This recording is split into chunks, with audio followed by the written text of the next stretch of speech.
Fala aí, eu sou o Ricardo Perialdo. Eu sou a Camila Cross. E nesse vídeo a gente vai responder e reagir a alguns comentários e algumas dúvidas que a galera deixou nos nossos vídeos, TikToks, Instagrams e afins. Eu tô ansiosa, porque eu não sei o que você guardou. Camila não sabe nenhuma das perguntas, eu separei todas aqui e vai ser surpresa pra você, então bora.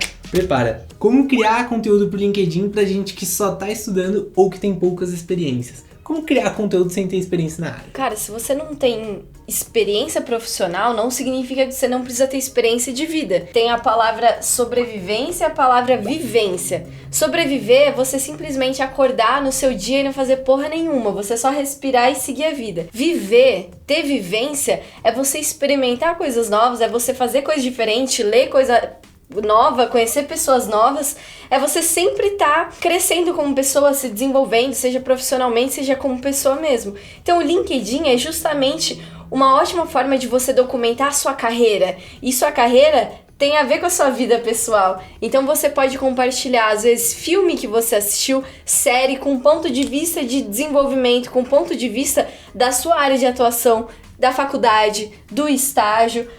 Dá pra você compartilhar também insights sobre livros, sobre alguma live que você viu. Sobre o seu microfone que invadiu a cena.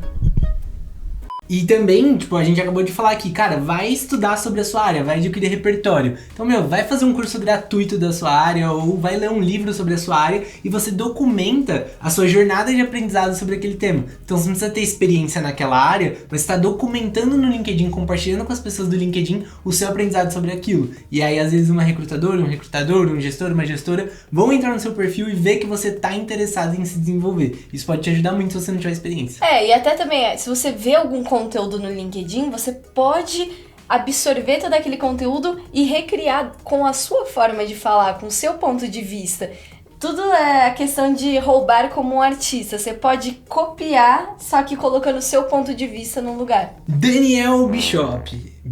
Não Bischoff. Nossa. Uma pergunta. É legal aplicar para mais de uma vaga na mesma empresa? Por que não seria? Por que não seria? Cara, se você tem a ver com as duas vagas, com as vagas diferentes e tal, se você encaixa, você vê que você faz sentido, se tem a ver com o que você estuda, tem a ver com as suas experiências, se candidata. Dificilmente a galera, não, essa pessoa aqui não sabe o que quer, se candidatou para as duas vagas, não vamos chamar. Não é assim. O máximo que vai acontecer é verem que você se candidatou e aí você mostra que você realmente quer aquela empresa, que você se candidatou para essas áreas porque você gostou das áreas e porque é uma empresa em que você quer muito entrar. Então não tem nada de errado com isso, se candidata à vontade. Próxima pergunta aqui da Leandra Lichesky. Nossa, deixa que eu ler. Próxima pergunta da Lele Lichesky. Você queria ler pra falar essa merda.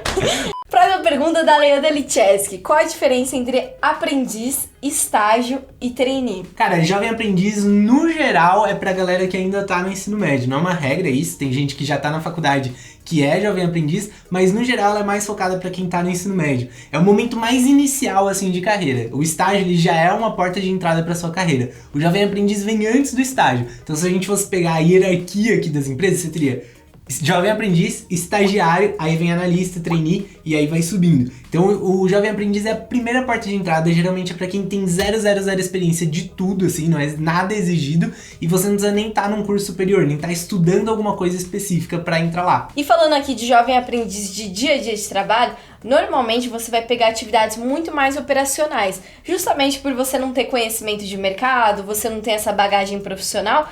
Então, de fato, os seus gestores, os profissionais, colocam você para fazer essas atividades para você entendendo como que funciona a rotina, como que funciona a entrega, como que funciona realmente o mercado de trabalho.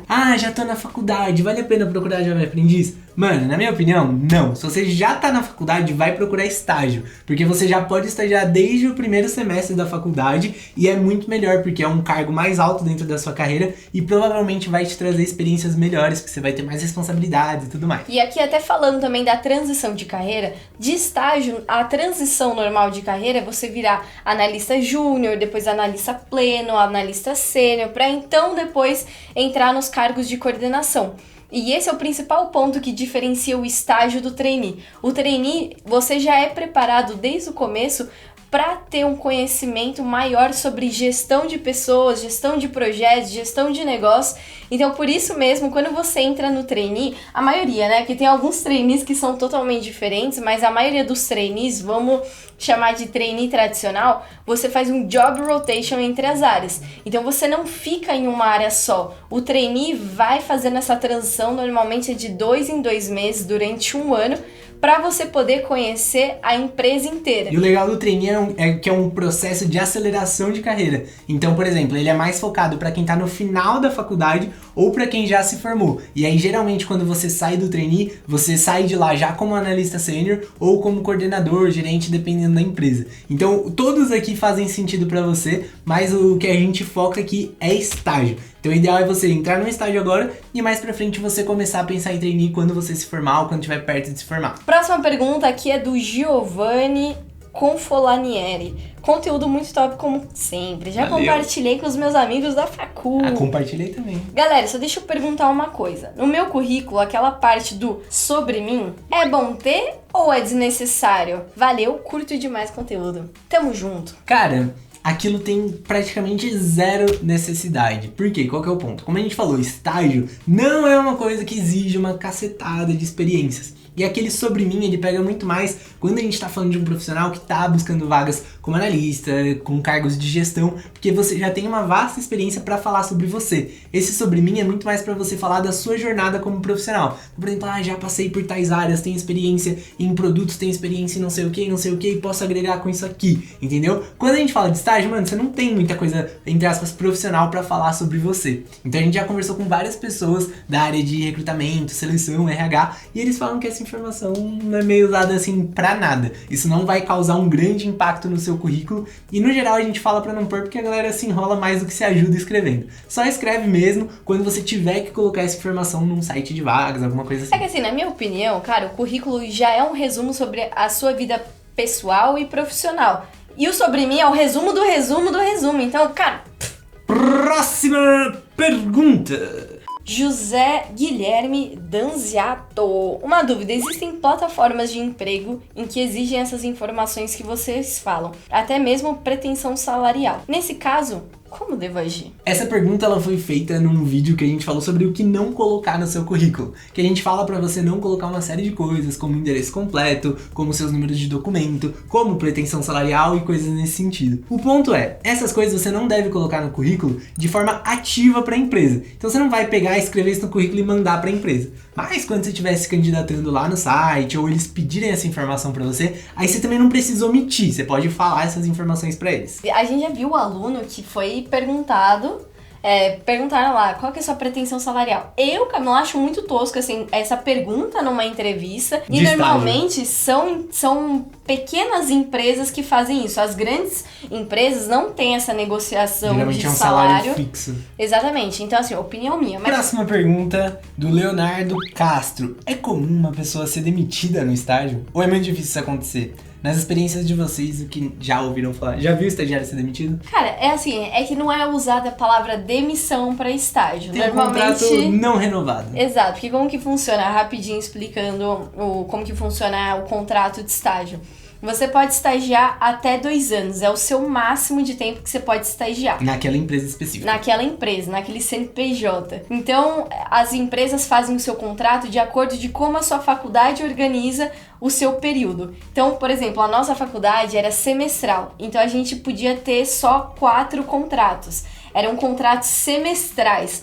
Os nossos gestores precisavam renovar o nosso contrato de 6 em 6 meses. Então, tecnicamente, a gente podia ser demitido de 6 em 6 meses ou mesmo durante o período de um contrato. E eu já vi isso acontecer durante o período, assim, na metade. Você literalmente foi demitida do estágio. E qual que foi o motivo da demissão? Aquela pessoa não estava muito interessada, não fazia questão de entregar as coisas com prazo certo, ignorava o que o gestor falava, ignorava todo mundo, só ficava ali sentado com fone, ouvindo música, almoçava sozinho, era assim, uma pessoa ruim. E um outro exemplo aqui, uma amiga nossa que é da área de RH, ela falou que entrou um estagiário na área dela que o moleque causava... Não, essa história você não vai acreditar que é real. Ele causava muito. Então, logo nos primeiros dias, quando ele entrou pra receber o treinamento do que ele ia fazer, iam passar as atividades, marcaram uma reunião com ele em home office e o menino O menino, ele dormiu, mano, no meio da reunião, com a pessoa falando as coisas, e só tinha a pessoa e ele dormiu na reunião. Esse moleque não durou aí, acho que 3 meses no estágio, tiraram ele porque ele causava muito. Então você pode ser basicamente demitido por má performance, você pode ser demitido por você ser escroto, ou também você pode pedir demissão por vários motivos, ou por você não gostar da empresa, do seu gestor, da cultura, ou porque não vão te efetivar porque não tem o famoso budget, não tem dinheiro. E nesse caso, eu me encaixo. Leonardo Castro, de novo, não sei se é a mesma pessoa aqui. Afinal, gente, currículo com mais de uma página, pode ou não? Mano, qual que é o ponto do currículo com uma página que a galera sempre fala? Quando a pessoa vai ler o seu currículo RH, eles recebem muitos currículos, uma caralhada de currículo. E não dá tempo, seria inviável ler o currículo em profundidade, com atenção de todo mundo. E é currículo de estágio. É currículo de estágio. Então o que a galera faz? Eles batem o olho e procuram pontos-chave. Tipo, tô procurando... Puta, já olhei aqui, vi que sua data de formação não encaixa, nem leu o seu currículo, já vai pro próximo. E quando você tem um currículo com mais de uma página, com 2 páginas, por exemplo, você tem menos chance da pessoa ler o seu currículo, porque tem muito mais informação ali e eles provavelmente vão pular. Então assim, não é uma regra que o seu currículo tem que ter uma página, mas o ideal é que ele tenha uma única página. A próxima pergunta aqui, Camilinha, não é bem uma pergunta, é um compilado de tipos de comentários que a gente ouve, mano, me dá um ódio no fundo do... Nossa, tô até ansiosa. É a galera que fala do QI. Então, ó, isso é no TikTok. KKKKK, hoje em dia a maioria das empresas ou você apresenta uma vasta experiência ou é por QI, quem indica? Mano, na moral... Peraí que tem mais, ó. É bem complicado isso. Às vezes a pessoa tem tudo isso, mas não tem o QI, quem indica? E acaba perdendo a vaga pro sobrinho do fulano que trabalha lá. Os empresários têm muito sobrinho, né? Muito sobrinho, mano. Puta, muito sobrinho, porque tem... No Itaú tinha quantos estagiários? Cara, tinham 2.000 estagiários no Itaú. Nossa, 2.000 2.000 sobrinhos. 2.000 O resto nem entrava. Eu mesmo tinha um tio lá que ninguém sabia. O Cândido era meu tio na época. O Cândido era o ex-CEO, era meu tio, ele que me indicou lá. Mano, você tem que ter na sua cabeça que, óbvio, que se você tiver alguém que te indique, talvez você tenha algumas portas facilitadas. Mas a real é que, assim, a indicação, hoje em dia, ela não é garantia de que você vai conseguir o estágio. Então a gente já viu várias pessoas que foram indicadas pra vaga, mas que elas não passaram no processo seletivo. E muitas vezes quando você é indicado, você vai passar pelo processo seletivo da mesma forma. A única coisa que te ajudou é você pular a etapa ali de inscrição de currículo. Então você vai ser chamado pra uma dinâmica, vai ser chamado pra uma entrevista e você vai estar sendo avaliado lá. E a galera falando aí de vasta experiência. Cara, no meu primeiro estágio eu não tinha feito nada. Eu nunca tinha trabalhado na vida, nunca tinha feito intercâmbio, nunca tinha feito projeto da faculdade, só que eu soube me vender. Então assim, não tem nada a ver essa porra de vasta experiência. Nada a ver. E pra gente finalizar, a última pergunta do Wolversmith. Oi, me tira uma dúvida, as empresas atualmente olham questão de universidade pública ou privada? Cara, esse negócio de universidade pública e privada, não existe muito essa diferenciação. O que existe, mas tá parando de existir cada vez mais, é a questão da lista de faculdades tops, o ranking das empresas, das faculdades tops. Antigamente era muito valorizado. Se você tava nessas faculdades tops, meio que você passava nas primeiras etapas do processo seletivo. Só que as empresas perceberam que isso é uma cagada muito grande, porque meio que você coloca na cabeça que só existem pessoas boas naqueles lugares. E é totalmente falso essa afirmação. Existem pessoas boas e bons candidatos em todos os lugares. Da mesma forma que existem maus candidatos em todos os lugares. Essas faculdades tops podem ter gente ruim. Exatamente. Então as empresas estão começando a fazer processos seletivos às cegas. Então você não pode falar em qual faculdade você tá, não pode falar sua idade, não pode falar seu gênero, não pode falar absolutamente nada, porque eles querem ver se você tem potencial, qual que é a sua história. Então desencana se você não faz faculdade pública ou se você não faz uma faculdade top, porque cada vez mais as empresas estão tirando esses filtros do processo seletivo. E mano, só tá numa faculdade não vai te levar a lugar nenhum. Você pode estar na faculdade mais top do Brasil. Foque nas suas experiências de vida. Então vai fazer alguma coisa, levanta da cadeira, para de ver Netflix e vai viver. E assim a gente encerra esse vídeo. Se você curtiu esse formato aqui de responder comentário, responder as perguntas que mais vêm, fala aí que quem sabe a gente faz uma parte 2, então deixa aqui nos comentários e pode deixar sua pergunta pro próximo vídeo também. Falou, e até o próximo vídeo. Beijo, tamo junto.